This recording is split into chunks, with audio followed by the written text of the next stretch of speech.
Guardians, what is up? This is your This Week in Destiny recap.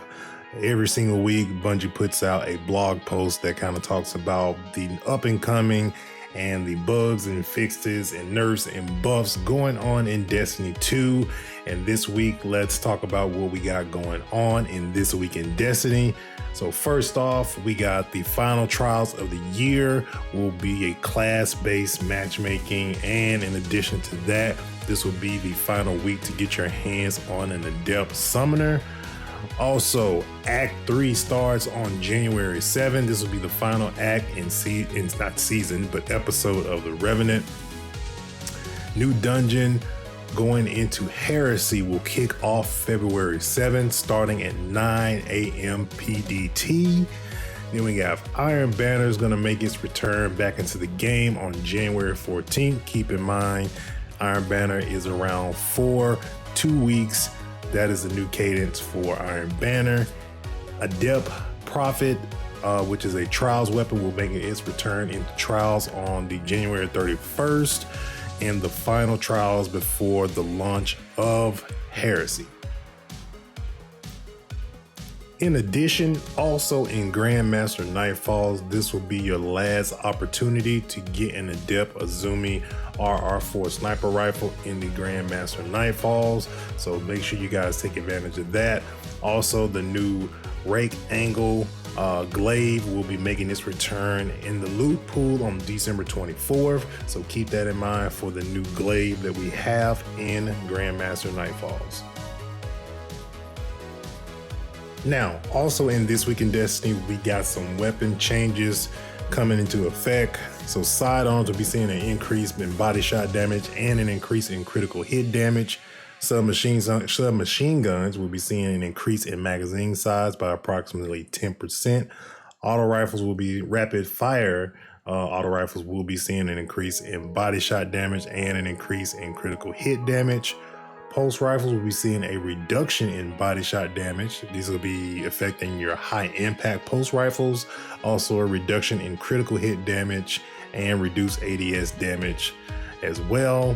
Lightweight pulse rifles will be seeing an increase in body shot damage, increase in critical hit damage on your hand cannons. Precision hand cannons have been a small bump in the usage and effectiveness with a recent buff to body shot damage, but we want to lean harder into the fantasy of the intrinsic perk.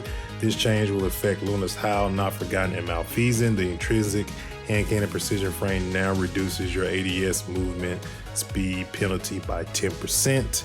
On lightweight scouts, we will be seeing an increased body shot damage and increase in critical hit damage on those.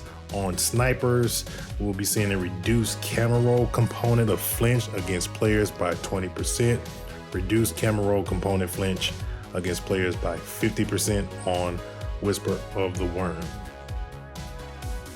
All right, let's talk exotic weapons on the weapon changes.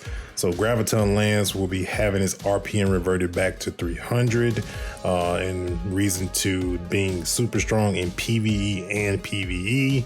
Also, the Malfeasance feels noticeably different to shoot compared to other 180 hand cannons because it was missing some of its intrinsic benefits provided by the precision perk.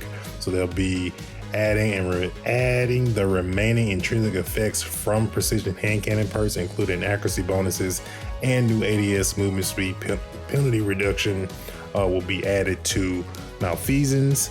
And on exotic armor, on the Stoicism, which is going to be the mark for the Titans, Spirit of Alpha Lupi, the healing impulse was tuned around the barricade, which was significantly less uptime than thrusters.